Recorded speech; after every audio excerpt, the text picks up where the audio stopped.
Welcome, students. This is Gautam Singh, Faculty of English. Like, share, and subscribe my channel. So class twelfth English literature की जो book है prudence, उसमें next fourth number का हमारा chapter है Evelyn. Evelyn जो story है वो जेम्स जॉयस ने 1904 में लिखी थी। जो कहानी है उसमें सिंबोलिज्म का जबरदस्त यूज किया गया है, प्रतीकवाद का यूज किया गया है। यानी कि हमारी कहानी में जितने भी कैरेक्टर हैं, जो भी इंसिडेंट है और जो भी घटनाएं इसमें घटती जाएंगी या घट चुकी हैं, वो एक्चुअल में हिस्ट्री से और कहानी जिस कंट्री से रिलेटेड है उसकी हिस्ट्री से बहुत जबरदस्त संबंध रखती है। लेकिन वो हम अपनी वीडियो के लास्ट में समझेंगे कि कहानी में जो सिंबोलिज्म है उसका किस तरीके से यूज किया गया है। करंटली हम ये देखते हैं कि हमारी जो स्टोरी है एवलिन, उसमें मेन कैरेक्टर्स कौन कौन है। तो स्टार्टिंग में मैंने पहले बता दिया कि एवलिन 1904 में जेम्स जॉयस ने लिखी थी, राइटर जो थे, और वो एक आयरिश राइटर थे। हमारी कहानी आयरलैंड जो कंट्री है, जो करंट में भी हम अच्छी तरीके से जानते हैं, आयरलैंड का हमने काफी नाम सुना होगा, तो उस आयरलैंड कंट्री से रिलेट करती है और हमारे राइटर भी एक आयरिश राइटर है, आयरलैंड के निवासी। अब हमारी जो स्टोरी है उसमें कुछ मेन कैरेक्टर्स हैं जिनके बारे में हम जान लेते हैं। सबसे फर्स्ट नंबर पे हुआ एवलिन ही है। ये एक 19 साल की एक यंग लड़की है, एक जवान लड़की है जो हमारी कहानी का मेन सेंटर ऑफ डायरेक्शन है। सेकंड नंबर पे आता है अर्नेस्ट। अर्नेस्ट एवलिन का छोटा भाई है और वो मर चुका है। फिर थर्ड नंबर पे आता है हैरी। हैरी एवलिन का बड़ा भाई है और वो जिंदा है, हमारी कहानी में आएगा बिल्कुल।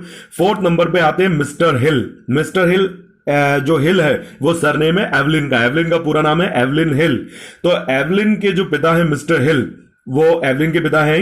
फिफ्थ नंबर पे आती है मिसेस हिल। तो सरनेम से पता चल जाता है कि वो मिस्टर हिल की पत्नी है, लेकिन वो मर चुकी हैं। कहानी में उनका सिर्फ यही रोल है। सिक्स नंबर पे आती है मिस गैवन। मिस गैवन जो है वो एक स्टोर की मालकिन है जिसमें तरह तरह के सामान मिलते हैं, मल्टी डिपार्टमेंटल स्टोर है। लेकिन इस स्टोर की अहमियत यह है कि एवलिन वहां पर जॉब करती है। तो ये हमारी कहानी के मेन कैरेक्टर्स हैं जो हमारे लिए समझना और उन्हें पहचानना बहुत जरूरी है। अब हम मेन चीज पर आते हैं, अपनी कहानी पर।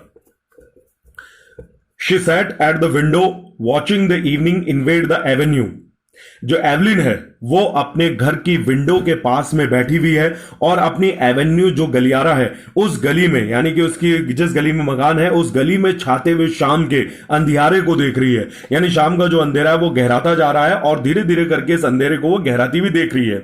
यहां पर अंधेरे के गहराने का मतलब है कि शायद वो किसी गहरी सोच में डूबी है। हर head was leaned against the window. वो इतनी गहरी सोच में डूबी हुई है कि उसका जो सर है वो उसने बिल्कुल खिड़की पर टिका रखा है, यानी खिड़की की जो दीवार है।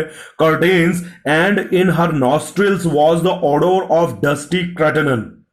और उसने जो खिड़की के पर्दों के पास सर टिका रखा है उसकी वजह से उसके जो नथुने हैं, उसकी जो नाक है वो बिल्कुल खिड़की के पर्दों के पास है। और खिड़की के जो पर्दे हैं वो क्रैटनन, एक काफी मोटा सूती कपड़े का बनता है और बहुत ही चटक रंगीन कपड़ा होता है ये। मोस्टली इसी के कर्टेन्स वगैरह बनाने के काम में आता है ताकि दिन में भी सूरज की रोशनी को रोका जा सके। तो ये जो धूल बड़े क्रैटनन के कपड़े की जो पर्दे हैं, उस पर्दे से पर्दे की जो महक है, उसकी गंदी जो ऑर्डर यानी कि जो गंध है वो उसके नथुनों में जा रही है। She was tired. और कुल मिला के वो इन सारे माहौल से थक चुकी है। उसके घर में अगर डस्टी कर्टेन्स है तो इसका मतलब जो वो लोग हैं किसी गरीब निचले परिवार से संबंध रखते हैं और उनकी जो आर्थिक हालत है वो बिल्कुल भी अच्छी नहीं है। Few people passed. बहुत कम लोग हैं जो अभी उसकी गलियों से गुजरे हैं। The man out of the last house passed on his way home. अभी अभी कुछ ही देर पहले जो एवलिन जो विंडो के पास बैठी है उसकी गली के अंतिम छोर पर जो मकान है उसमें रहने वाला जो आदमी है वो अभी यहां आगे से एवलिन के घर से होके गुजरा है। She heard his footsteps clacking along the concrete pavement and afterwards crunching on the cinder path before the new red houses. वो जो आदमी है उसका एहसास उसे कैसे हुआ एवलिन को? असल में उसके पहले जूतों की जो क्लैकलिंग खटखट की आवाज है वो तो उसने सुनी उस कंक्रीट के, उस सीमेंट के बने हुए फुटपाथ पर। फिर उसके बाद में उस आदमी के जूतों की जो आवाज है वो सड़क पर बिछाई गई जो रोड़ी थी, नदी के जो पत्थर होते हैं उस पर उस पत्थरों के कड़कड़ाने की और जूतों की जो आवाज आई जो कि नए बने हुए लाल घर के आगे बनी हुई थी, तो वहां से उसे पता चल गया कि कोई उसके घर के आगे से निकला है। One time there used to be a field there in which they used to play every evening. अब ये जो असल में नए बने हुए लाल मकान है ये किसी चीज की याद दिलाते हैं। एवलिन को याद आता है कि कभी वहां पर एक बड़ा मैदान, एक खेत हुआ करता था और एवलिन वहां पर खेला करती थी। विद अदर पीपल्स चिल्ड्रन, अपने अड़ोसियों पड़ोसियों के जो बच्चे थे उन अन्य बच्चों के साथ। Then a man from Belfast bought the field. Belfast भी, ये कहानी हमारी आयरलैंड की है। जो एवलिन है वो डबलिन नाम के शहर में रहती है। डबलिन बहुत फेमस है अपनी सुंदरता के लिए, नेचुरल ब्यूटी के लिए, और आयरलैंड अब बहुत अच्छा कंट्री माना जाता है, बहुत डेवलपिंग कंट्री है, वो बहुत जबरदस्त तरीके से डेवलप कर रहा है। तो उसका जो एवलिन रहती है डबलिन में, और डबलिन के पास एक और दूसरा बड़ा शहर है जो डबलिन से पहले ही बहुत फेमस हो चुका है। तो उस बेलफास्ट नाम का जो शहर है वहां से एक आदमी आया और उसने जमीन को खरीद लिया and built houses in it, और उसने उस खेत के ऊपर मकान बना दिया। Not like their little brown houses, लेकिन एवलिन की तरह जो छोटे और भूरे रंग के जो मकान थे ऐसे मकान नहीं, but bright brick houses with shining roof, बल्कि रंग बिरंगी ईंटों से चमकते हुए और चमचमाती हुई छतों से, जो चमकती हुई छतों वाले जो मकान है उसने वो बनाए। इससे हमें पता चलता है कि एवलिन और उसके अड़ोस पड़ोस में जो लोग रहते हैं उनकी माली हालत अच्छी नहीं है, लेकिन ये जो बेलफास्ट शहर से जो आदमी आया वो काफी पैसे वाला है। The children of the avenue used to play together in that field, लेकिन जब ये बेलफास्ट से आया हुआ आदमी यहां पर नहीं था और उसने रंगीन ईंटों और चमकती छत वाला मकान यहां नहीं बनाया था, तब यहां पर एक खेल का मैदान, एक खेत हुआ करता था जहां पर ढेर सारे बच्चे, एवलिन भी खेलती थी। द डेविन्स, जो डेविन परिवार है उनके बच्चे, द वॉटर्स, वॉटर्स परिवार के बच्चे, द डंस, डंस परिवार के बच्चे, लिटिल केओग द क्रिपल, और एक और छोटा सा लंगड़ा एक बच्चा था जिसका नाम था केओग, वो लंगड़ा था, ये भी इनके साथ खेला करता था। She and her brothers and sisters, और एवलिन और उसके भाई बहन इन सारे परिवार के बच्चों के साथ यहां पर खेला करते थे। Ernest however never played, यहां पर जो अर्नेस्ट है, जो कि मैंने पहले बता दिया कि एवलिन का छोटा भाई है, वो कभी भी नहीं खेलता था। He was too grown up, क्योंकि असल में वो काफी मानता था कि मैं बड़ा हो चुका हूं इसलिए मैं नहीं खेलूंगा। Her father used to often to hunt them in out of the field with his blackthorn stick. अब यहां पर उसके पिता की एंट्री होती है एवलिन के, और एवलिन को जब ये खेल याद आता है इन सब बच्चों के साथ खेलना, तो उसको ये भी आता है कि किस तरीके से उसके पिता अपनी जो सारा लेके चलने वाली छड़ी होती है, उस काली कटीली छड़ी को लेकर इन सारे बच्चों को मारने के लिए इनकी तलाश में खेल के मैदान में आया करते थे। But usually little Keogh used to keep nix, लेकिन ये जो केओग था, लिटिल केओग, जो कभी इनके साथ खेला नहीं करता था क्योंकि वो लंगड़ा भी था, शायद ये भी कारण है, और वो अपने आप को बड़ा भी समझता था, तो वो यहां पर एक निक्स, एक नजर रखने वाले आदमी का काम किया करता था। And call out when he saw her father coming, और जैसे ही अपने पिता को आते देखता था वैसे ही वो एवलिन और बाकी के अपने भाई बहनों को सचेत कर देता था। Still they seemed to have been rather happy then, लेकिन आज भी जो है, आज भी वो काफी खुश दिखाई देते हैं, मतलब तब की अपेक्षा में। Her father was not so bad then, उसका एक कारण है कि वो बचपन में अपने आप को ज्यादा खुश क्यों महसूस किया करते थे। वो इसलिए महसूस किया करते थे क्योंकि भले ही उनके पिता बचपन में उन्हें खेतों में मारने आते थे, चाहे कुछ भी होते थे, लेकिन उनके जो पिता थे वो इतने बचपन में बुरे नहीं हुआ करते थे। इसका मतलब यह है कि एवलिन के पिता बहुत बुरे बन चुके हैं। एंड बिसाइड्स, और उससे भी बड़ी बात, her mother was alive. Evelyn और जो हैरी और जो दूसरा भाई है, ये सारे जो अर्नेस्ट है, इनके जो मां थी, एवलिन की जो मां थी, वो उस समय जिंदा हुआ करती थी। तो दो बातें थी कि एक तो एवलिन की मां जिंदा थी और एवलिन के पिता इतने बुरे व्यक्ति नहीं थे जितने कि अब करंट टाइम में है, तो वो आज की अपेक्षा तब कहीं ज्यादा खुश दिखाई देते थे। That was a long time ago, लेकिन ये बहुत लंबे समय पहले की बात है। She and her brothers and sisters were all grown up, her mother was dead. अब एवलिन और अर्नेस्ट और हैरी और बाकी के जो भाई बहन वो बहुत बड़े हो चुके हैं, और अब एवलिन की मां भी मर चुकी है। टिजन डन वॉज डेड, जो डन्स फैमिली की बात हो रही थी उसमें जो बच्चा था टिजन डन, वो मर चुका है। Too and the Waters had gone back to England, और जो वॉटर्स परिवार का बच्चे थे वो बच्चे वापस इंग्लैंड चले गए। एवरीथिंग चेंजेस, हर एक चीज जो है वो अब पूरी तरीके से बदल चुकी है। एवलिन की मां मर चुकी है, उसके पिता बहुत बुरे बन चुके हैं, और जो अड़ोस पड़ोस के बच्चे हैं वो भी कुछ मर चुके हैं और कुछ वापस इंग्लैंड जा चुके हैं। Now she was going to go away like the others to leave her home, और एवलिन जो इस समय खिड़की के पास किसी गहरी सोच विचार में डूबी है, वो भी इसी तलाश में है। वो भी बाकी के लोगों की तरह जो या तो इस जगह को छोड़ के जा चुके हैं या जो इस दुनिया को छोड़ के जा चुके हैं, इस समय वो भी इस घर को छोड़ के जाने वाली है, यानी वो अपने घर से भागने की, छोड़ने की प्लानिंग बना रही है। होम। लेकिन जैसी घर की बात याद आती है, उसके दिमाग में जो घर है वो बहुत तेजी से गूंजता है शब्द।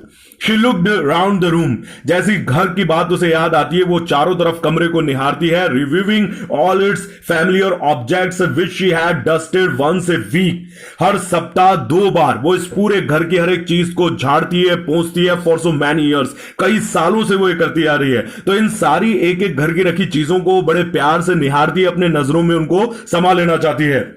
Wondering where on earth all the dust came from। उसे यह भी ताज्जुब होता है कि जब सप्ताह में वो 2 बार इनको झाड़ देती है, उसके बावजूद भगवान न जाने कहां से इतनी सारी मिट्टी इस घर के अंदर घुसी चली आती है। Perhaps she would never see again those familiar objects from which she had never dreamed of being divided।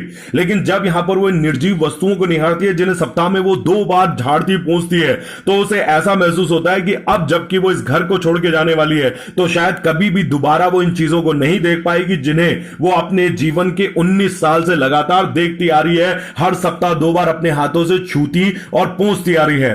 And yet during all those years she had never found out the name of the priest whose yellowing photograph hung on the wall above the broken harmonium beside the colored print of the promises made to bless Margaret Mary Alack। अब यहां पर सिर्फ इन निर्जीव चीजों को नहीं देखती है, अचानक उसकी नजर जो टूटा हुआ हारमोनियम है उसके ऊपर जो एक दीवार है, उस हारमोनियम के पास में जो दीवार है सटी हुई, उस दीवार के ऊपर एक पीली पड़ी गई पुरानी सी फोटोग्राफ है, एक प्रीस्ट की, एक पुजारी की। ये पुजारी की जो फोटो है, इतने साल उसको इस घर में रहते हुए हो गए एवलिन को, लेकिन आज तक वो इस पुजारी का कभी नाम नहीं जान पाई कि ये जो पुजारी है, जो पादरी है, इसका नाम क्या है। इस पुजारी की जो फोटो है उसके पास में ढेर सारे जो भगवान को दिए गए वचन होते हैं, वो वचन की टंगाई गई एक प्रिंट, एक कैलेंडर टाइप एक कागज टंगा हुआ है। और इसके पास में एक मार्गरेट मैरी अलैक नाम की, ये फ्रांस की बहुत ही फेमस एक नन, एक पुजारन रह चुकी हैं, तो बहुत फेमस और बहुत ही ज्यादा मतलब संत की उपाधि मिल चुकी है उनको। तो उनकी फोटो टंगी है और उसके पास में ये प्रवचन के भगवान को किए गए जो वचन है उनकी एक लिस्ट टंगी है, और उसके पास में इस प्रीस्ट की एक फोटो टंगी है। तो भले ही इसको एवलिन को इस घर में इतना टाइम हो गया, लेकिन आज तक वो इस प्रीस्ट का नाम तक नहीं जान पाई कि क्या है। तो इस सेंटेंस से हमें पता चलता है कि एवलिन अपने घर को बहुत अच्छे से जानती है, बहुत लंबा टाइम ले चुकी है, लेकिन शायद यहां पे लगता है कि वो अपनी घर की चीजों से अच्छे से परिचित नहीं हो पाई है। He had been a school friend of her father। हालांकि उसे यह पता है कि ये पीली सी फोटोग्राफ जिस प्रीस्ट की, जिस पुजारी की है, वो उसके पिता के स्कूल के समय का उनका मित्र रह चुका है। Whenever he showed the photograph to a visitor, her father used to pass it with a casual word, "He is in Melbourne now"। जब कभी भी एवलिन के पिता के घर में उनके कोई दोस्त वगैरह या रिलेटिव्स आते हैं, तो एवलिन के पिता जो मिस्टर हिल हैं, वो इस फोटो को जरूर दिखाते हैं और इसकी तरफ औपचारिक रूप से हाथ से इशारा करके कहते हैं कि ये मेरा दोस्त था और ये अभी मेलबर्न, ये आयरलैंड का एक और दूसरा बड़ा शहर है, बोले मेलबर्न, सॉरी आयरलैंड का नहीं है, मेलबर्न जो बड़ा शहर है, उस मेलबर्न शहर के अंदर अभी रहता है। लेकिन कभी भी उन्होंने इसका ना तो नाम बताया और ना ही एवलिन को कभी इसका नाम पता चला, यानी वो अपने घर को जानती भी है लेकिन नहीं भी जानती। She had consented to go away to leave her home.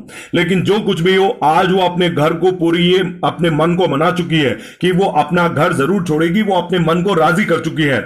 Was that wise? लेकिन अचानक उसके मन में यह भी विचार आता है कि क्या यह समझदारी भरा कदम होगा। She tried to weigh each side of the question. उसने दोनों ही सवालों को तोलने की कोशिश करी कि क्या अच्छा रहेगा। In her home anyway she had shelter and food. अगर वो घर में रहती है तो उसको घर में एक छत्र छाया और एक पनाह मिली हुई और खाना भी मिलता है। She had those whom she had known all her life about her। वो उन लोगों को भी जानती है जो बचपन से उसे जानते हैं। वो इन लोगों के साथ रहती आ रही है जो बचपन के दिन से उसे जानते हैं। तो यहां पे सब परिचित भी है, घर में उसे सिक्योरिटी भी मिल रही है और खाना भी मिलता है और उसे पनाह भी मिल रही है। Of course she had to work hard। लेकिन घर में रहना एवलिन के लिए इतना आसान नहीं है। वो कठोर परिश्रम करती है, both in the house and at business। वो घर पे भी कठोर परिश्रम करती है और घर चलाने के लिए उसे जो पैसा कमाना पड़ता है वो वहां भी मेहनत करती है। What would they say of her in the stores when they found out that she had run away with a fellow? अब अचानक उसके मन में एक बड़ा ही रूढ़िवादी लड़कियों वाला विचार आता है कि वो जिस स्टोर पे काम करती है उस स्टोर पे जहां वो काम करती है वहां पे लोग क्या बातें बनाएंगे जब उन्हें पता चलेगा कि एवलिन जो एक लड़की है वो किसी लड़के के साथ भाग गई। Say she was a fool perhaps. Eveline अपने ही अपने मन में सोचती है कि क्या कहेंगे लोग, तो उसका एक मन का कोना कहता है कि वो कहेंगे कि एवलिन बहुत ही बेवकूफ लड़की थी and her place would be filled up by advertisement, और बहुत सारी जो उसके विज्ञापन दिए जाएंगे और जल्द ही एवलिन की जगह कोई दूसरी लड़की रख ली जाएगी। यानी एवलिन के अपने काम की जगह कोई अहमियत नहीं है, ऐसा कुछ भी नहीं है कि काम की जगह वो बहुत इंप्रेशन डाल रही है और उससे बहुत लोग खुश है। Miss Gavan would be glad. जो मिस गैवन है वो तो बड़ी खुश होंगी एवलिन के भागने से। मिस गैवन मैंने पहले इंट्रोडक्शन दे दिया, वो इस स्टोर की मालकिन है। She had always had an edge on her, especially whenever there were people listening। असल में ये जो मिस गैवन है इसकी एक और परेशानी है, जो एवलिन है उस एवलिन के प्रति इस मिस गैवन के मन में कुछ ना कुछ जो खटक है, जो नफरत है वो जरूर है। खासकर जब आसपास ग्राहक खड़े होते हैं तो मिस गैवन एवलिन को नीचा दिखाने में और उसकी कमी निकालने में बिल्कुल भी नहीं चूकती है। Miss Hill, don't you see these ladies are waiting. यहां पर जब मिस हिल कह के एवलिन को एड्रेस किया जाता है तभी हमें पता चलता है कि जो एवलिन है उसका सरनेम हिल है, वरना अदरवाइज यहां पर कहीं नहीं बताया गया है कि एवलिन का सरनेम हिल है या उसके पिता का नाम मिस्टर हिल है। तो यहां से हमें कहानी को पढ़ के पता चलता है। तो अक्सर जब ग्राहक आसपास होते थे वो किस तरीके से बेइज्जती करती थी एवलिन की, वो कहती थी Miss Hill don't you see these ladies are waiting. कह रहे मिस हिल क्या तुम्हें दिखाई नहीं देता, इतनी सारी जो लेडीज हैं वो बेचारी सामान खरीदने के लिए यहां पर खड़ी हैं, तुम क्या कर रही हो। Look lively miss hill please. कई बार उसको ये कहती थी अरे थोड़ा सुंदर दिखो, थोड़ी जोश में दिखो, थोड़ी एक्टिव दिखो, इस तरीके से। यानी उसको डल और बिल्कुल निठल्ला, आइडल, ये सारे जो एलिगेशंस है वो मिस गैवन उसके ऊपर अक्सर लगाती रहती थी। She would not cry many tears at leaving the stores. तो अब जब ये सारी स्टोर की बातें याद आती हैं तो एवलिन को लगता है कि उसको आंखों में आंसू नहीं आएंगे अगर वो स्टोर छोड़ देगी। स्टोर छोड़ने का उसे कोई भी दुख नहीं होना चाहिए, लेकिन घर का क्या होगा। But in a new home in a distant unknown country it would be not like that. अब वो, ये तो था पहला क्वेश्चन कि वो घर छोड़ेगी तो क्या होगा, लेकिन अब वो दूसरी जगह जाएगी तो क्या होगा। तो दूसरे सवाल को वो तोलती है। वो ये कहती है कि जब वो अपने नए घर में जाएगी उसका घर जो है वो एक अनजान देश में है। यानी यहां वो अपने कंट्री आयरलैंड को छोड़ने की बात कर रही है, लेकिन वो अपने नए घर की तुलना इस पुराने घर से, पुराने देश से करते हुए कह रही है कि वहां ऐसा कुछ भी नहीं होगा। यहां उसकी बेइज्जती की जाती है, यहां पर उसके हर एक घर की चीज, भले ही वो 19 साल से इस घर की हर एक चीज को देख रही है, लेकिन वो हर एक चीज उसके लिए अनजानी है। लेकिन वहां पर ऐसा नहीं होगा। Then she would be married, क्योंकि तब वहां वो कमारी नहीं रहेगी, तब वो किसी की पत्नी होगी, वो शादी कर चुकी होगी। शी एवलिन, यहां पे जाके राइटर जो है यहां पर हमें एवलिन का नाम बताता है। People would be treat her with respect. Then यहां पर जब वो अपने नए दूसरे देश में शादी करके जाएगी तो वो शादीशुदा नहीं होगी, बल्कि केवल लोग उसे सम्मान से देखेंगे और सम्मान के साथ पेश आएंगे। इससे पता चलता है कि यहां पर एवलिन को सम्मान बिल्कुल भी नहीं मिलता, ना घर पे ना काम की जगह पर। She would not be treated as her mother had been। यहां पर एक और बात हमें पता चल जाती है कि एवलिन ये कहती है कि जब वो शादी करके दूसरे देश में अपने पति के घर जाएगी तो उसके साथ वैसा व्यवहार नहीं किया जाएगा जैसे उसकी मां के साथ किया जाता था। इसका मतलब उसकी मां को भी घर में प्रताड़ित किया जाता था और जो समाज था वो सम्मान की नजर से नहीं देखता था। मोस्ट प्रोबेबली यहां पर यह बात है कि जो एवलिन की मां है उन्होंने पहले प्यार किया और बाद में पति से शादी करी, तो इसलिए जो सोसाइटी के जो रूढ़िवादी लोग थे आयरलैंड के, वो ज्यादा सम्मान की नजर से उस औरत को नहीं देखते थे। और इससे यह भी पता चल जाता है कि आयरलैंड में उस समय बहुत ही पिछड़े हुए ख्यालात हुआ करते थे। यानी 1904 की जब ये कहानी लिखी गई है। Even now, though she was over 19, she sometimes felt herself in danger of her father's violence। अब यहां पर हमें एक और खतरनाक बात पता चलती है कि जो भले ही एवलिन 19 साल की हो गई है, लेकिन इस 19 साल की लड़की को आज भी अपने पिता की हिंसा का पूरी तरीके से खतरा है। यानी पहले जो उसके पिता थे वो उसकी मां के साथ मारपीट करते थे, फिजिकल वायलेंस करते थे, और अब वो चीज ये एवलिन के साथ करते हैं। यानी एवलिन को घर में बुरी तरीके से टॉर्चर किया जाता है। She knew it was that dad had given her the palpitations। जब भी उसको अपने पिता की हिंसा की याद आती है उसकी दिल की जो धड़कनें हैं, palpitations हैं, वो बड़ी तेजी से बढ़ जाती हैं। When they were growing up, he had never gone for her like he used to go for Harry and Ernest। लेकिन because she was a girl, यहां पर एक बात नोटेबल है कि जब वो छोटी बच्ची हुआ करती थी तो कभी भी उसके पिता, यानी जब उसकी मां भी जिंदा होती थी, तो एवलिन के पिता कभी भी उसे इस तरीके से मारने के लिए नहीं दौड़े जैसे कि वो हैरी और अर्नेस्ट को मारा करते थे, क्योंकि वो एक लड़की थी। But latterly he had begun to threaten her and say what he would do to her only for her dad mother's sake. लेकिन जब से वो बड़ी हुई है, यानी कि जब से उसकी मां मरी और वो धीरे धीरे करके ग्रोन अप हो चुके हैं, बड़े हो चुके हैं, अब जो उसके पिता हैं वो हमेशा उसको हिंसा के प्रति धमकाते रहते हैं, मारते पीटते रहते हैं, और वो ये कहते हैं कि जो कुछ भी मैं तेरे साथ करूंगा तेरी मरी हुई मां की वजह से करूंगा। यानी वो ये मानते हैं कि उसकी मां के मरने की भी दोषी वही है, और उसकी मां जो मर चुकी है तो उसके जो बदले हैं वो अब एवलिन को चुकाने ही होंगे। And now she had nobody to protect her. और अब सबसे बड़ी बात है कि पहले तो मां और दो भाई थे जो उसको बचाते थे, लेकिन अब कोई भी नहीं है। अर्नेस्ट वॉज डेड, अर्नेस्ट जो था वो मर चुका है। And Harry who was in the church decorating business was nearly always down somewhere in the country.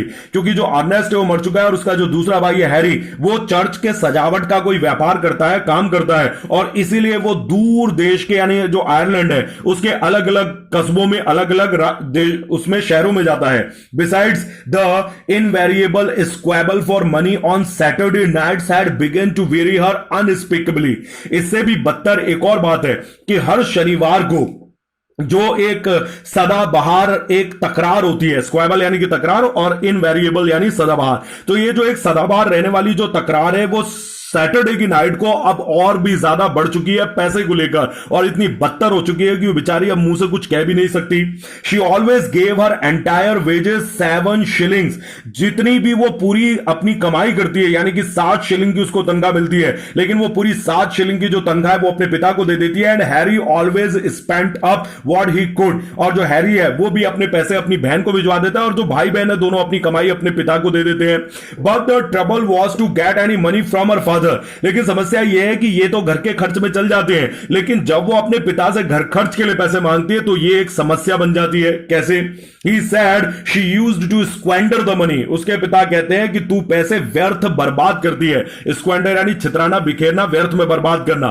तो उसके पिता आरोप लगाते हैं कि तू पैसे बर्बाद करती है।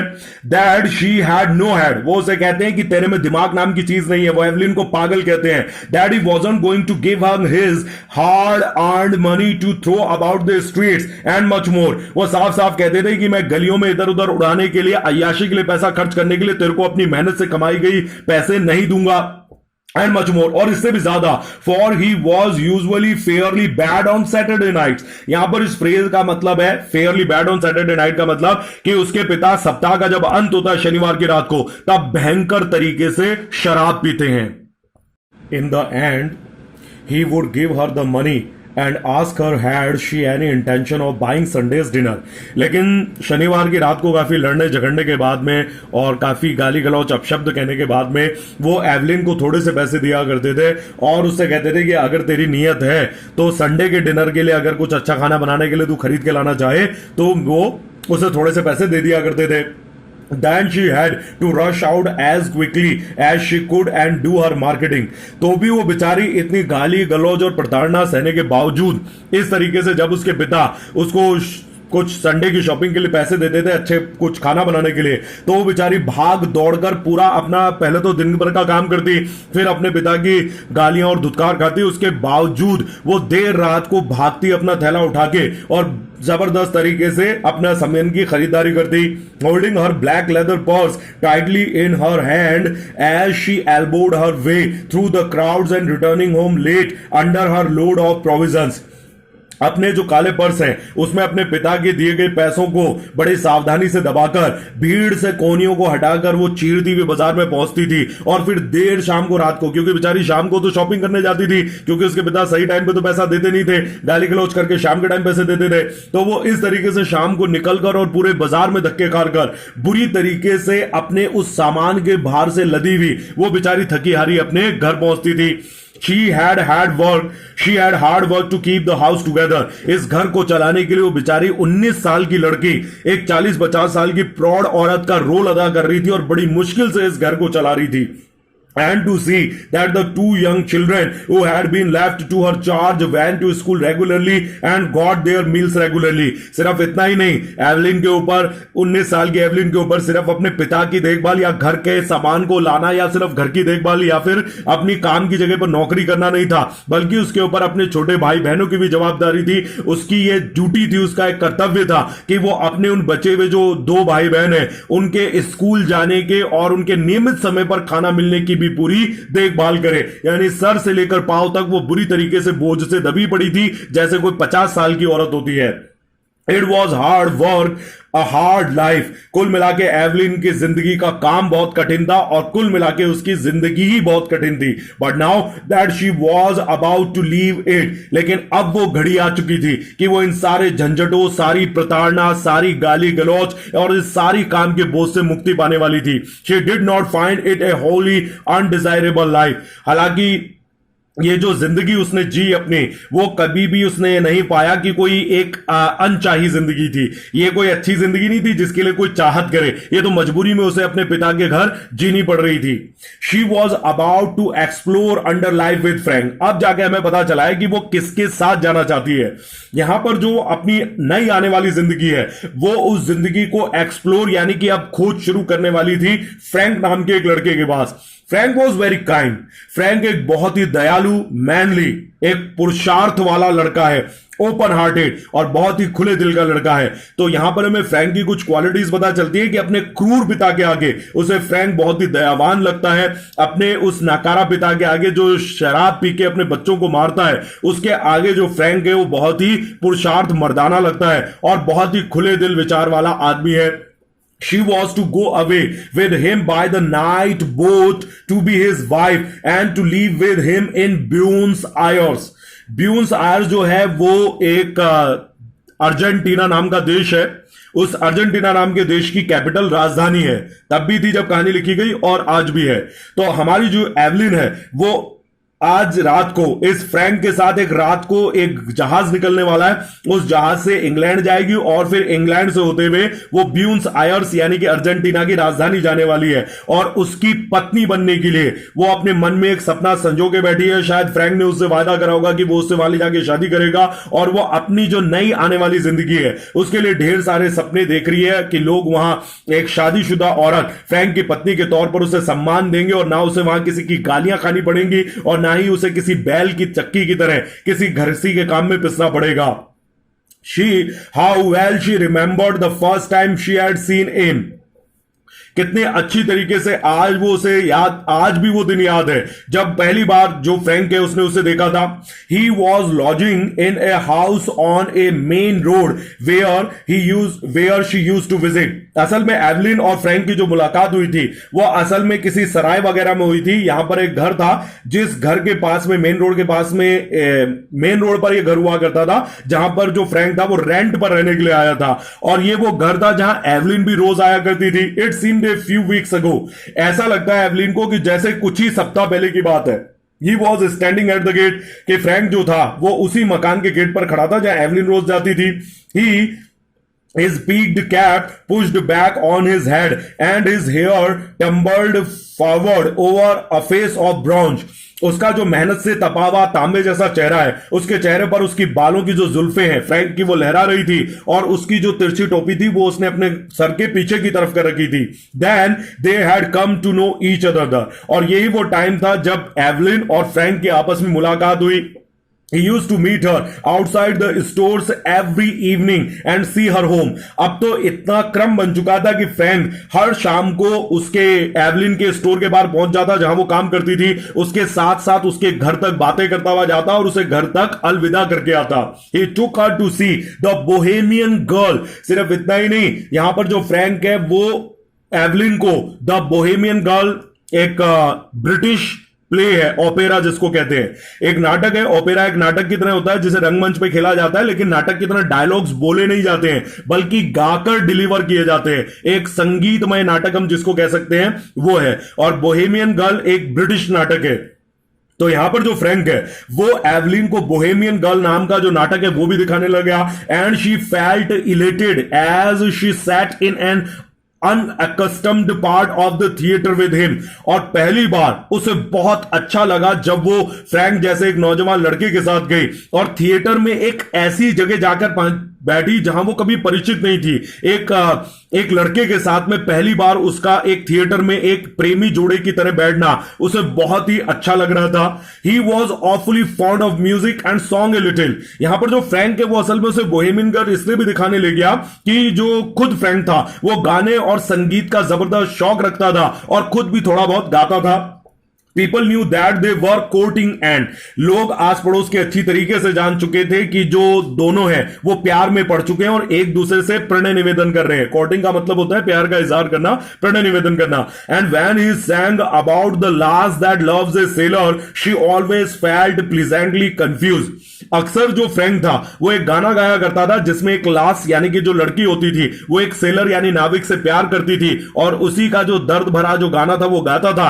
और जब भी वो उस गाने को सुना करती थी एवलिन तो बुरी तरीके से भ्रमित कंफ्यूज हो जाती थी। He used to call her Poppens out of fun. तो जब वो इस तरीके से भ्रमित हो जाती और अपने परिवार और जो फ्रैंक है उसके बीच में जूझती तो मजाक में और प्यार के तौर पर जो फ्रैंक था उसे पॉपन्स यानी कि डॉल गुड़िया कह के बुलाता था। First of all, it had been an excitement for her to have a fellow, and then she had begun to like him। पहले तो एक दोस्त, एक अपोजिट जेंडर के दोस्त के तौर पर फ्रैंक उसे बहुत अच्छा लगा, वो उसके साथ घूमी, लेकिन जल्द ही वो फ्रैंक को प्यार करने लगी अपने मन से। He had tales of distant countries, क्योंकि जो फ्रैंक था वो भी एक सेलर, एक नाविक था, तो उसे बहुत दूर देशों की अपनी समुद्री यात्राओं की वॉयजेस की स्टोरी सुनाता था। He had started as a deck boy at £1 a month on a ship, the Allen Line, going out to Canada।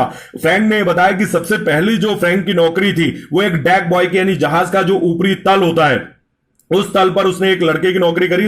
वहां पर जो डेक बॉय होते हैं उनका काम होता है रस्सों वस्सों को समेटना, जो जहाज का फर्श होता है सबसे ऊपरी फर्श उस तले की अच्छे से साफ सफाई करना, ये सारी चीजें करना, पेंटिंग करना, ये सारी चीजें। तो तब उसकी जो तनख्वाह थी वो केवल £1 की हुआ करती थी और वो जिस जहाज पर उसने नौकरी करी उसका नाम था एलन लाइन, जो कि कनाडा जा रहा था। He told her the names of the ships he had been on. फिर उसने उन सारे जहाजों के नाम बताए कि वो किन किन पे नौकरी कर चुका है, and the names of the different services, और एक डेक बॉय से अपना करियर शुरू करके किस प्रकार से वो एक हायर पोजीशन पर बढ़ता रहा और अलग अलग जहाज पर उसने अलग अलग नौकरियां करी।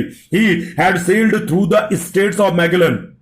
स्टेट्स ऑफ मैगेलन एक प्राकृतिक दर्रा, एक प्राकृतिक रास्ता है जो अटलांटिक और पैसिफिक जो ओशियन है उसके बीच में एक रास्ता है, वहां से बीच में से होकर जहाज गुजरते, एक प्राकृतिक दर्रा रास्ता है। And he told her stories of the terrible Patagonians. Patagonians जो होते हैं वो अर्जेंटीना जो कंट्री है उसके मूल निवासी होते हैं, उनको पैटागोनियंस कहते हैं।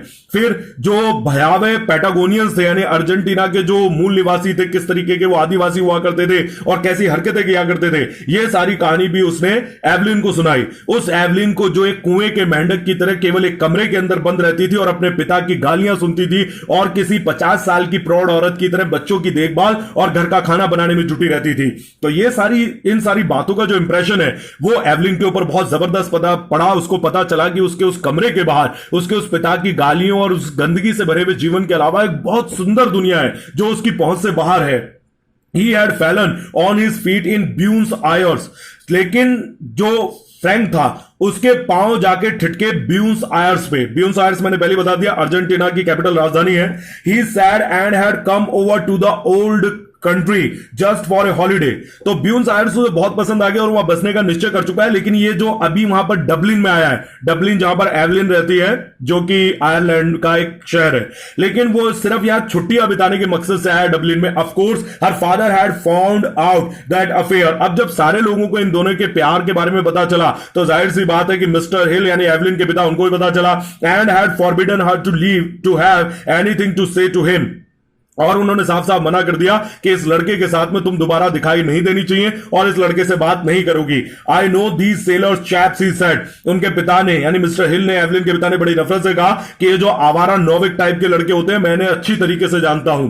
One day he had quarreled with Frank and after that she had to meet her love secretly। लेकिन इस वार्निंग के बावजूद भी जो एवलिन है वो फ्रैंक से लगातार चोरी छुपे मिलती रही, मतलब फिर भी उसके बाद में मिलती रही, और ये बात लोगों को पता चली और उसके पिता को फिर पता चली। तो जब उसके पिता को पता चली तो वार्निंग देने के बाद भी जब वो नहीं माने तो वो डायरेक्ट जाकर फ्रैंक से झगड़े लिए, और इस तरीके से जब बुरी तरीके से झगड़ा हुआ तो फिर एवलिन ने बड़े ही गुप्त तरीके से, यानी अब वो स्टोर आना मना कर दिया और चोरी छुपे शहर के अलग अलग जगह पर वो उससे फ्रैंक से मिला करती थी। The evening depend in the Avenue, यहां पर हमें ध्यान रहे कि कहानी फ्लैशबैक में चल रही है, पुरानी यादों में एवलिन खोई हुई है। एवलिन करंटली अभी कहां बैठी है? अपने घर की विंडो पे, और जो शाम का अंधेरा है उसकी गली में गहराता जा रहा है। अब जो शाम है वो कहानी के इस छोर तक पहुंचते पहुंचते और भी गहरी हो चुकी है। The white of two letters in her lap grew indistinct. उसकी गोदी में दो सफेद चिट्ठियां रखी हुई हैं। जो चिट्ठियां हैं अब वो धीरे धीरे धुंधली होती जा रही हैं, यानी उसकी नजरों से थोड़ी धुंधली होती जा रही है। शायद वो रो रही है, उसकी आंखों में आंसुओं की नमी है, कुछ ऐसा है।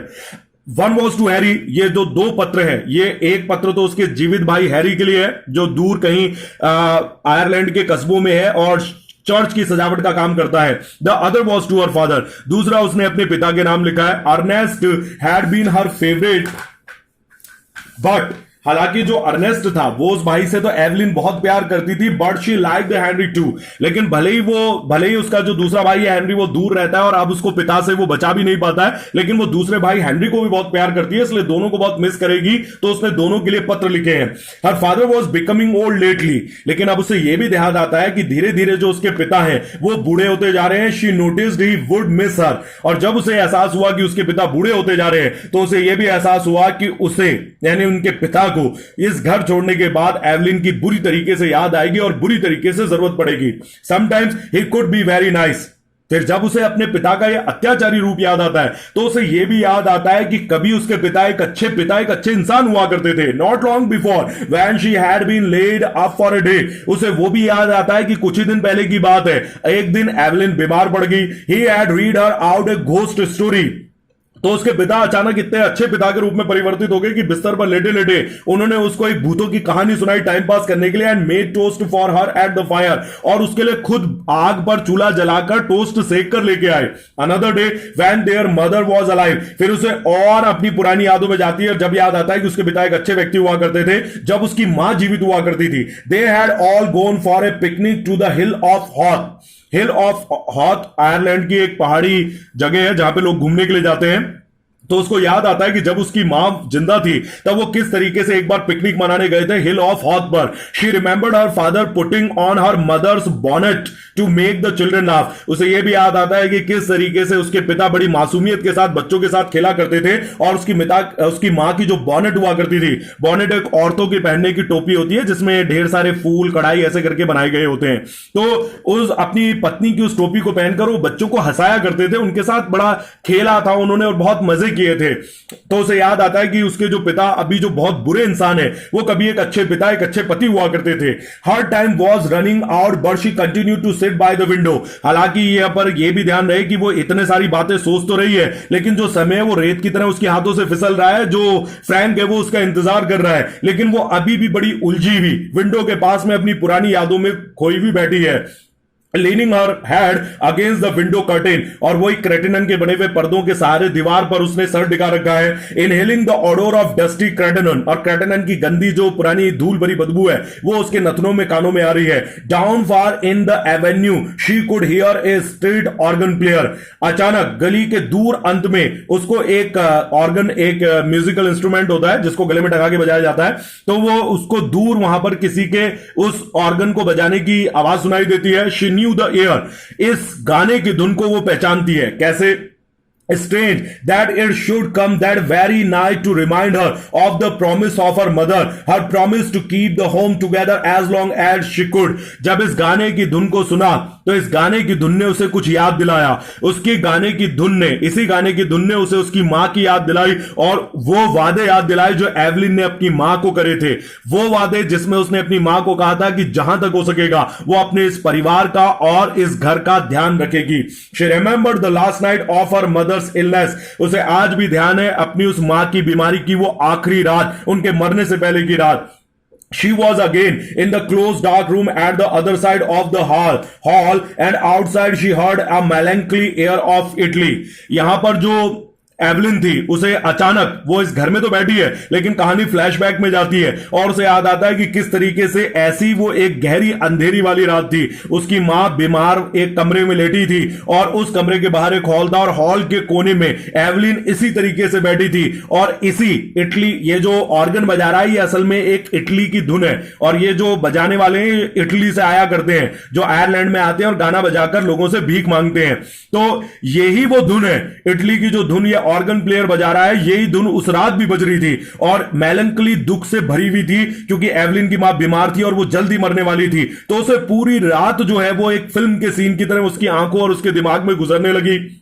The organ player had been ordered to go away and given 6 pence। फिर उसके जो पिता थे, क्योंकि उनकी पत्नी बीमार थी और मरने वाली थी, तो उन्होंने 6 पैसे 6 पेंस उस आदमी को दिए, ऑर्गन प्लेयर को, और उसको तुरंत वहां से चलता कर दिया। She remembered her father strutting back into the sick room saying damn Italians coming over here।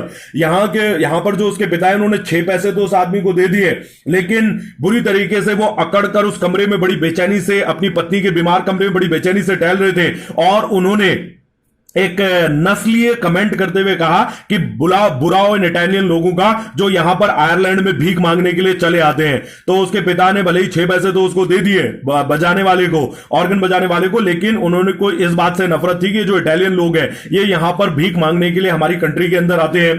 As she mused the pitiful vision of her mother's life laid its spell on the very quick of her being that life of commonplace sacrifice closing in final craziness।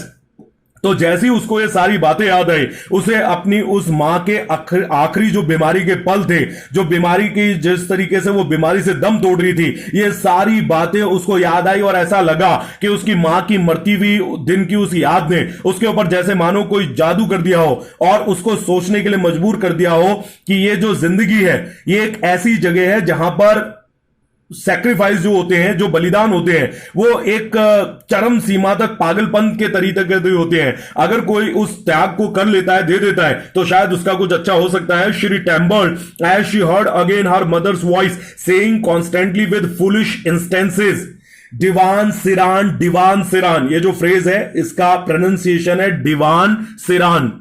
यहां पर जो Evelyn है उसे याद आता है कि किस तरीके से वो हॉल के कमरे के बाहर एक अंधेरे कोने में बैठी थी और उसकी मां जो बीमार कमरे के अंदर थी वो पागलों की तरह एक बार बार रट रही थी, शायद एवलिन को सुनाने की कोशिश कर रही थी। डिवान सिरान एक आयरिश जो भाषा होती है आयरलैंड की, उसमें एक फ्रेज है, कथन है, जिसमें कहा गया है कि जो अच्छे दिन होते हैं उस हर अच्छे दिन के बाद में एक बुरे दिन आते हैं, हर खुशी के अंदर एक दर्द छुपा होता है। तो शायद ये जो सेंटेंस है, ये सेंटेंस जो एवलिन है उसके अंदर एक ये बात जगाता है, एक विचार जगाता है कि वो जिस बुरी घड़ी का सामना कर रही है, इस घड़ी से उसे भाग जाना चाहिए, क्योंकि वो जिस घर को बहुत अच्छा समझ रही है, जिस परिवार को परिवार समझ रही है, इसका अंत उसके लिए अच्छा नहीं निकलेगा। जिस जीवन को अभी संतुष्टि कारक मान के मजे से बैठी है कि इस घर में पनाह मिल रही है, भाई बहन पहचानते हैं, पिता है, ये सारे लोग हैं, लेकिन इसका जो अंत है वो एवलिन के लिए अच्छा नहीं होगा, क्योंकि आज जिसे वो प्लेजर मान रही है कल को वो पेन में, दर्द में बदल जाएगा। तो उसकी मां जो है वो उसको कहना चाह रही थी कि जिस तरीके से उस औरत ने, यानी एवलिन के मां ने अपने जीवन को इस पति और ये जो बच्चे हैं इनके चक्कर में पड़ के अपने पूरे जीवन को खराब कर लिया, ऐसा उसे नहीं करना चाहिए। She stood up in a sudden impulse of terror, और इसी भय की भावना के एक लहर जो थी वो अचानक उसके अंदर आई, और वो जो इतनी देर से विचार कर रही थी, ये जानते हुए भी कि फ्रैंक उसका इंतजार कर रहा है, फिर भी वो टाइम बर्बाद कर रही थी, लेकिन अचानक एक झटके से वो खड़ी हो जाती है। एस्केप! उसके दिल दिमाग जोर से चीख के उसको कहते हैं कि एवलिन यहां से बच के भाग चलो, शी मस्ट एस्केप, तुम्हें यहां से भागना ही होगा, फ्रैंक वुड सेव हर। उसका दिल दिमाग उसे चीख कर कहता है कि फ्रैंक ही वो आदमी है जो तुम्हें इस नर्क वाले जीवन से बचा सकता है। He would give her life, वही है जो तुम्हें जीवन दे सकता है, परहैप्स लव टू, और हो सकता है कि तुम्हें उतना प्यार भी दे पाए जितना आज तक किसी ने नहीं दिया। But she wanted to leave, लेकिन वो अपना जीवन भी जीना चाहती है। Why should she be unhappy, क्यों उसे घर छोड़ने के लिए दुखी होना चाहिए? इस घर के लिए उसे कोई दुखी होने की जरूरत नहीं है। She had a right to happiness, भगवान ने, इंसानियत ने उसको भी अधिकार दिया है कि इस पिता की चिंता, इस घर की चिंता, भाई बहनों की चिंता को छोड़कर उसे भी खुश रहने का अधिकार है. Frank would take her in his arms, fold her in his arms, he would save her. Frank उसे अपनी बाहों में ले लेगा और पूरी तरीके से सुरक्षित कर लेगा, और फ्रैंक की वो आदमी है जो उसे सारी चीजों से बचा लेगा. She stood among the swaying crowd in the station at the North Hall. तो अब जो एवलिन है वो ये विचार करके बड़ी तेजी से अपने घर से निकलती है और सीधा अपने आप को नॉर्थ हॉल, जो कि समुद्री एक घाट है, यानी कि जो जहाज वहां पर डबलिन में लगते हैं, एक बंदरगाह का पोर्ट है जहां पर जहाज लगते हैं और वहां से लोग जहाज पर चढ़ के जाया करते थे. तो वो इसी भीड़ के अंदर हिलोरे खाती हुई जो भीड़ है उसके भीड़ में अपने आप को खड़ा हुआ पाती है. He held her hand and she knew that he was speaking to her. अगले ही पल वो पाती है कि फ्रैंक वहां पर आता है और उसके हाथ को पकड़ता है और उससे कुछ कह रहा है, saying something about the passage over and over again. वो उसे आने वाले रास्ते के बारे में कुछ बताता जा रहा है, लेकिन जो एवलिन है वो एक अपने ही द्वंद के समुद्र में डुबकियां लगा रही है, डूब रही और बार बार उतर रही है. The station was full of soldiers with brown baggages. अब जो स्टेशन है वो पूरी तरीके से भूरे जो चमड़े के थैले हैं, वो सिपाहियों के उन थैलों से पूरी तरीके से लबालब और लोगों से खचाखच भरा हुआ है. Through the wide doors of the shades, she caught a glimpse of the black mass of the boat laying in beside the quay wall. जो जहाज पर हम चढ़ते हैं या स्टेशन में जब दाखिल होते हैं, जहाज का जो हार्बर होता है, तो उससे पहले उसमें घुसने के लिए एक गलियारा बना रखा था जिसके ऊपर पूरी तरीके से उसको शेड बना रखा था. तो वो इस शेड पर जैसे ही घुसने के लिए दाखिल होती है, वहां के जो बड़ा सा दरवाजा है उससे खुले हुए जहाज के वो ब्लैक मास को देखती है. अब जहाज का ब्लैक मास क्या होता है, तो इनफैक्ट जो पानी का जहाज होता है अगर हम मान लेते हैं कि ये हमारा जहाज है, इस जहाज का ये जो निचला हिस्सा होता है, ये निचला हिस्सा ही कहलाता है इसका ब्लैक मास, जो आधा पानी में डूबा हुआ होता है और आधा पानी के ऊपर दिखाई देता है. तो ये वाला जो हिस्सा है वो एवलिन को काला उस जहाज का वो हिस्सा दिखाई देता है विद इल्यूमिनेटेड पोर्ट होल्स. अब पोर्ट होल्स क्या होते हैं? पोर्ट होल्स चाहे पानी का जहाज हो चाहे समुद्री जहाज हो, उसके अंदर गोल गोल करके विंडोज बनी हुई होती हैं, जो चैंबर्स होते हैं उन चैंबर्स में गोल कलर की विंडोज बनी हुई होती है जहां से लोग बाहर देख सकते हैं. कुछ जो नीचे के केबिन्स होते हैं वो उसमें तो सिर्फ पानी नजर आएगा, उसके अलावा कुछ भी नजर नहीं आएगा. तो ये जो पोर्ट होल्स होते हैं, उस पोर्ट के अंदर केबिन में लाइट चमक रही होती है और उसको वो जगमगाते हुए पोर्ट होल्स, यानी कि वो गोल गोल खिड़कियां नजर आती हैं. She answered nothing. लेकिन इतनी सारी जो फ्रैंक उससे बातचीत कर रहा है, इसका सवाल का कोई भी जवाब वो नहीं दे पा रही है, क्योंकि वो बुरी तरीके से एक जद्दोजहद में डूबी हुई है कि वो क्या करने जा रही है और उसके लिए क्या सही है. शी फेल्ट हर चीक पेल. अचानक एवलिन को लगता है कि उसके गाल जो है पूरी तरीके से ठंडे पड़ चुके हैं, कमजोर पड़ चुके हैं, and cold. And out of a maze of distress she prayed to God to direct her, to show her what was her duty. और ये जो तनाव के द्वंद के वो कोनों पर हिलोरे खा रही है, उसी समय वो भगवान से प्रार्थना करती है कि हे भगवान, मुझे बताओ मेरा कर्तव्य क्या है. क्या मेरा कर्तव्य अपने पिता, अपने भाई बहनों की देखभाल और मेरे घर की तरफ है, या मेरा कर्तव्य फ्रैंक की तरफ है जिसे मैं प्यार करती हूं? क्या मेरा कर्तव्य एक अच्छी जिंदगी जीना है जो भगवान के द्वारा दी गई है? The boat blue a long मोनफुल whistle. अचानक जो जहाज है वो एक लंबी सीटी बजाता है, जो एवलिन को बड़ी दुखदाई मालूम पड़ती है. यानी आने वाले जो प्रोस्पेक्ट हैं उसकी जिंदगी के, जो आने की जो अभिलाषाएं हैं, वो उसके सामने बिल्कुल भी क्लियर नहीं है. क्यों क्लियर नहीं है? उसके पीछे एक रीजन है, वो हम इसके लास्ट वीडियो में डिस्कस करेंगे. तो यहां पर जो जहाज है वो एक दुख भरी सीटी बजाता है, यानी चलने के लिए तैयार है. Into the mist. धुंध चारों तरफ कोहरा छाई हुई, और उस कोहरे छाए हुए में जो काले जहाज का और उसकी चमकती हुई खिड़कियां दिखाई दे रही है. कुल मिला के एक भयावह और एक उलझन से भरा हुआ जो माहौल है वो एवलिन के सामने है. If she went tomorrow she would be on the sea with Frank. अगर आज एवलिन विचार करती है कि अगर आज वो इस जहाज पर कदम रखती है तो कल वो इस जहाज के ऊपर सवार होगी अपने फ्रैंक के साथ, स्टीमिंग टुवर्ड्स ब्यून्स आयर्स, जो इस समुद्र को आयरलैंड से चीरता हुआ इंग्लैंड को होता हुआ सीधा उसे अर्जेंटीना की राजधानी ब्यूनस आयर्स ले जाएगा. Their passage had been booked, उनके जाने का जो ब्यूनस आयर्स तक का टिकट है वो फ्रैंक बुक करा चुका है, उसके पास दोनों के लिए टिकट है। Could she still draw back after all he had done for her, उसका दिमाग का एक कोना उसे चीख के कहता है कि इतना कुछ तो उस बेचारे ने करा, फ्रैंक ने तेरे लिए टिकट खरीद दिया और क्या उस आदमी को इस समय इस जगह छोड़ देना क्या उचित होगा। हर डिस्ट्रेस अवोक ए न्यूजिया इन हर बॉडी, ये जो तनाव, ये जो द्वंद उसके अंदर चल रहा है, ये इतनी बुरी तरीके से एवलिन पर हावी हो जाता है कि उसको बिल्कुल उबकाई महसूस होती है। उसे ऐसा लगता है जैसे मानो उसे उल्टी आने वाली है, उसकी तबीयत खराब हो रही है। And she kept moving her lips in silent fervent prayer, और वो बेचारी घबराहट के मारे भगवान से प्रार्थना करने लगती है कि हे भगवान मुझे रास्ता दिखाओ, मेरे क्या कर्तव्य है, क्या मैं कर रही हूं और क्या मुझे करना चाहिए। अ bell clanged upon her heart, she felt him seize her hand, अचानक जैसे लगता है कि उसके दिल में कोई तेज घंटी बजी है। उसे महसूस होता है कि फेल्ड ने कस के उसका हाथ पकड़ लिया और वो कहता है कम, वो कहता है एवलिन चलो आगे चलो। All the seas of the world trembled about her heart, उसे ऐसे लगने लगता है एवलिन को जैसे मानो इस पूरी दुनिया के जितने भी समुद्र हैं वो उसके मन के अंदर हिलोरे खा रहे हैं और तेज तूफान एक बवंडर उठा हुआ है। He was drawing her into them, उसे अचानक लगने लगा कि जो फ्रैंक है वो इसे इस दुनिया के समुद्र में उसे डुबा डालेगा, उसको बर्बाद कर देगा। He would drown her. She gripped with both hands at the iron railing, और जैसे ही उसको एहसास होता है कि फ्रैंक उसे समुद्र के पार नहीं उतारेगा बल्कि ये जो दुनिया का समुद्र है, जो भावनाओं का समुद्र है, उसके बीचों बीच उसे डुबो देगा, उसे छोड़ जाएगा, तो वो कसकर रेलिंग को जोर से अपने हाथ से पकड़ लेती है। चौंक कर दोबारा फ्रैंक उसको कहता है कि कम एवलिन चलो, हैरिंग को मत पकड़ो। No no no it was impossible, वो कह उठती है कि नहीं ये असंभव है। Her hands clash the iron in frenzy, वो किसी पागल की तरह, किसी दौरे बड़े आदमी की तरह कसकर उस रेलिंग को पकड़ लेती है। Amid the sea she send a cry of anguish, Eveline Eveline Evvy, अचानक जो उसका मन है वो बिल्कुल जो ये समुद्र एक जूझते हुए हिलोरे खाते हुए उसके मन के जो भाव है वो दुख में चीख उठते हैं कि एवलिन तुम ये क्या कर रही हो। He rushed beyond the barrier and called to her to follow, जो लोग हैं वो बड़ी, अब वो इन दोनों के लिए थोड़ी रुकेंगे, जो लोगों की भीड़ है वो उन दोनों को चीरती हुई आगे की तरफ बढ़ती जा रही है, और जो फ्रैंक है वो भी उस टिकट वाला जो बैरियर लगे हुए हैं, जो बैरिकेड लगे हुए हैं, उसको पार कर चुका है और बड़ी बेसब्री से उसको आवाज दे रहा है और एवलिन को अपनी तरफ आने के लिए पुकार रहा है। He was shouted to go on, हालांकि जो गार्ड वगैरह वहां पे खड़े हैं वो तेजी से चिल्लाकर फ्रैंक को आगे बढ़ने के लिए कह रहे हैं, लेकिन जो फ्रैंक है वो पागलों की तरह एवलिन को पुकार रहा है। But he still called to her, she said her wide face to him passive, लेकिन वो अपना जो सफेद झक पड़ा कमजोरी और भय से बड़ा हुआ सफेद चेहरा है वो उसकी तरफ बिल्कुल एकदम भावविहीन कर लेती है। लाइक ए हेल्पलेस एनिमल, जिस तरीके से कोई बेजुबान निर्दोष जानवर समझ नहीं पाता है कि उसे क्या करना चाहिए और मूर्खता के साथ वो किसी को निहारता है, उसी तरीके से एवलिन फ्रैंक को निहारती है।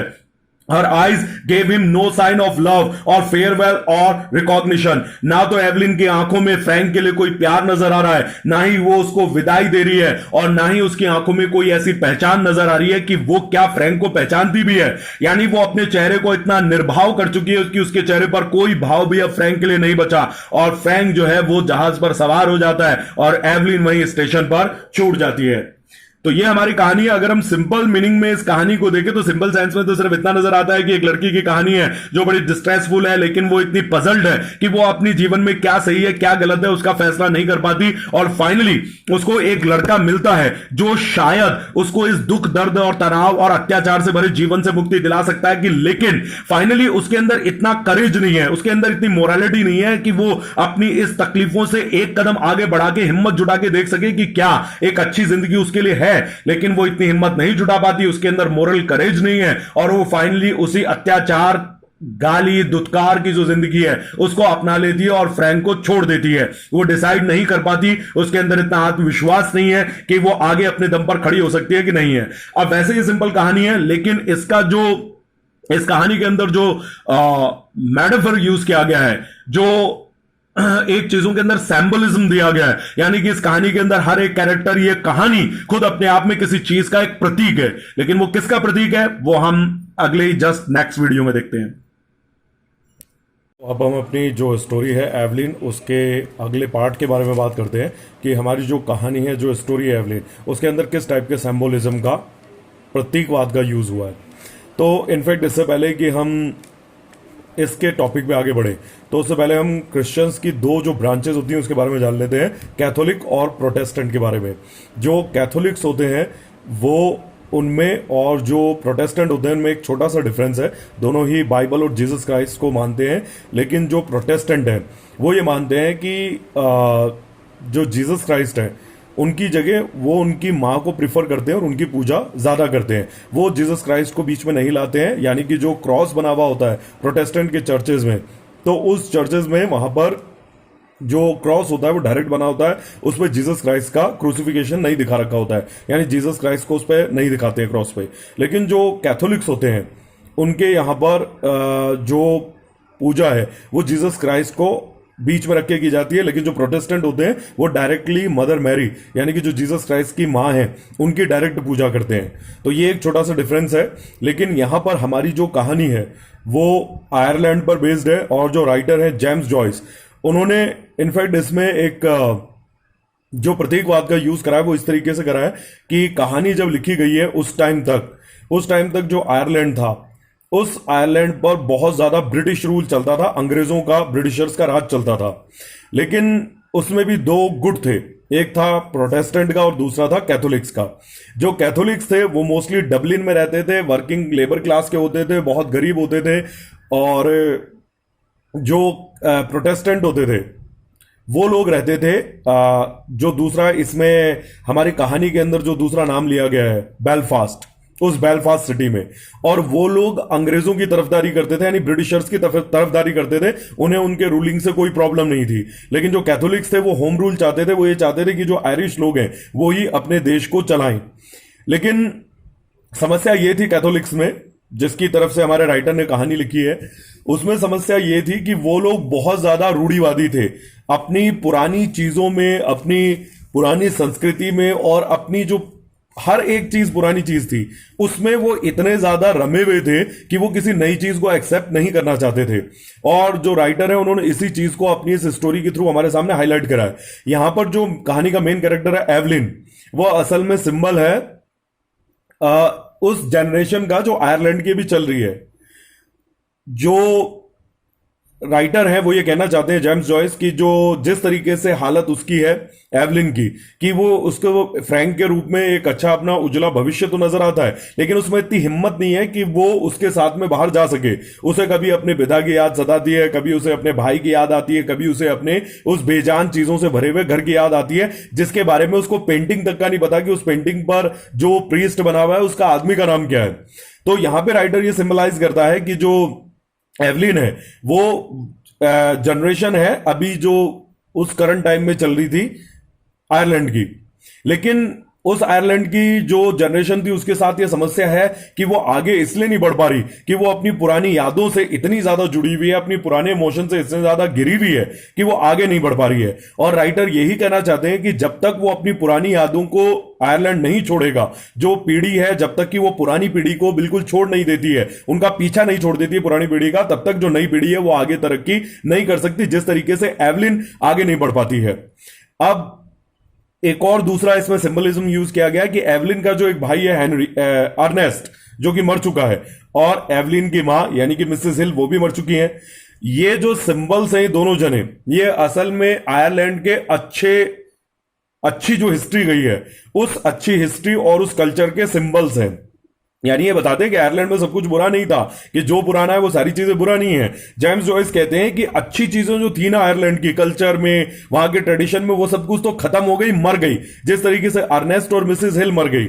लेकिन उसके बावजूद जो ये जनरेशन है वो उन मरी हुई चीजों के साथ इतना अपने आप को जोड़ के बैठी है, और कि अपने आप को वो आगे प्रोग्रेस कभी नहीं कर पाएगी, मॉडर्न कभी नहीं बन पाएगी। जिस तरीके के बाकी के कंट्रीज बहुत प्रोग्रेस कर रहे हैं, उस तरीके से जेम्स जॉयस को लगता था कि इसीलिए आयरलैंड तरक्की नहीं कर पा रहा है, क्योंकि जो करंट में जनरेशन चल रही है वो इतनी पुरानी चीजों से चिपकी हुई है, जबकि पुरानी चीजों में अच्छी चीजें मर चुकी हैं, खत्म हो चुकी हैं। लेकिन फिर भी जो जनरेशन है वो उन चीजों में इतनी रमी हुई है कि वो आगे बिल्कुल नहीं बढ़ना चाहती।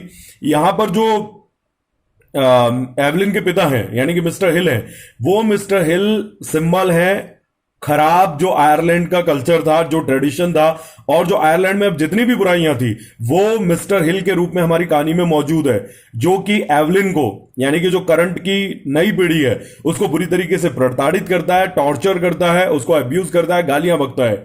तो यानी राइटर ये बताना चाहते हैं कि जो पुराने अब जो खराब संस्कार बचे हैं, वो आयरलैंड की नई जो जनरेशन है उसको करप्ट कर रहे हैं, उसको भ्रष्ट कर रहे हैं और उसको आगे बढ़ने से रोक रहे हैं। तो ये सिंबल्स राइटर ने हमारे यहां पर यूज करे हैं और उनको डायरेक्टली कहने की बजाय एक अच्छा सिंबलिज्म उन्होंने यूज करा है और एक प्रतीक के तरीके से उन्होंने बताया कि एवलिन जो है वो करंट की आयरलैंड की जनरेशन थी, वो जनरेशन जो अपनी पुरानी यादों की वजह से, नॉस्टैल्जिक होने की वजह से, अपनी पुरानी यादों से इतना गहरा जुड़ी हुई होने की वजह से आगे नहीं बढ़ पा रही, जबकि जो पुरानी यादें हैं उनमें अच्छी चीजें खत्म हो चुकी हैं, अच्छा कल्चर खत्म हो चुका है, सब कुछ अच्छा खत्म हो चुका है। अब जो बचा है वो मिस्टर हिल के रूप में गंदी और बुरी चीजें और डरावनी चीजें ही बची हैं, जिससे राइटर ये चाहते हैं, जेम्स जॉयस, कि वो इन पुरानी चीजों को छोड़े और आगे बढ़े। तो ये हमारी कहानी के अंदर सिंबलिज्म है जो उसने, राइटर ने, जेम्स जॉयस ने यूज करा है। आई होप सबको, आई थिंक सबको अच्छे से समझ में आ गई होगी। Thank you students.